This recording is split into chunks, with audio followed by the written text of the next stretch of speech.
चुनाव की हार अक्सर नेताओं की आवाज छीन लेती है, लेकिन कहते हैं ना, जिस टीम को लंबी पारी खेलनी हो वो एक विकेट के गिरने से हार नहीं मानती। इसीलिए लंबे समय के सियासी सन्नाटे के बाद प्रशांत किशोर एक बार फिर बिहार की राजनीति में हलचल पैदा करते नजर आ रहे हैं। पटना में युवाओं से उनका हालिया संवाद साफ बताता है कि राजनीति को अलविदा कहने नहीं बल्कि उसे और गंभीरता से लेने आए हैं। उनके लिए चुनाव का नतीजा आखिरी मंजिल नहीं है बल्कि सीख और आगे बढ़ने का एक पड़ाव है। बिहार विधानसभा चुनाव में हार के बाद भी पीके जमीन पर टिके दिखे रहे। पटना में हुआ प्रशांत किशोर का संवाद कार्यक्रम कोई औपचारिक बैठक नहीं बल्कि बिहार की आने वाली राजनीति का साफ संकेत था, जहां युवाओं की भारी मौजूदगी, सवालों की तीखी धार और प्रशांत किशोर की बेबाक भाषा ने ये सब बता दिया कि उनका अगला फोकस जो है वो युवाओं की तरफ खिसकता जा रहा है। उनका जो अगला फोकस है वो युवाओं पर है।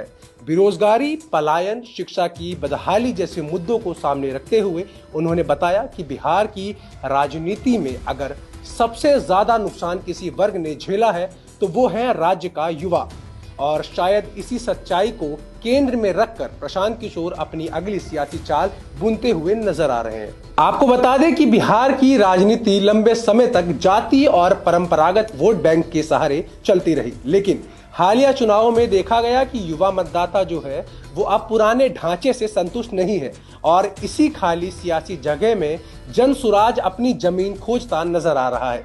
प्रशांत किशोर का मानना है कि अगर युवाओं को भरोसेमंद मंच और साफ राह मिले तो वो बिहार की राजनीति की धारा बदल सकते हैं। इसका मतलब साफ है कि प्रशांत किशोर सीधा युवाओं पर पूरा फोकस कर रहे हैं। इस समय जनसुराज को नई रणनीति 3 मोर्चे पर आगे बढ़ती दिख रही है। पहली, युवाओं और मध्यम वर्ग से सीधा जुड़ाव, जिसके लिए संवाद कार्यक्रम, यात्राएं और सोशल मीडिया को हथियार बनाया जाएगा। इसके बाद सत्ता को मुद्दे पर घेरते हुए खुद को एक सक्रिय विपक्ष के तौर पर पेश करना। और तीसरी और आखिरी जो रणनीति है वो ये है कि चुनावी हड़बड़ी से दूरी रखते हुए सीटों के गणित से पहले राजनीतिक आधार को मजबूत करना, क्योंकि विधानसभा चुनावों में जनसुराज की नींव हिलती हुई हम सबको नजर आई थी। अब कुल मिलाकर साफ है कि प्रशांत किशोर की ये वापसी किसी सियासी शोर के लिए नहीं बल्कि लंबी पारी की ठोस तैयारी है। एक तरफ युवाओं पर फोकस तो दूसरी तरफ मुद्दे की राजनीति, और धीरे धीरे राजनीतिक आधार को मजबूत करने की रणनीति के साथ जनसुराज अब बिहार की सियासत में अपनी जगह बनाने में पूरी तरह से जुट गया है।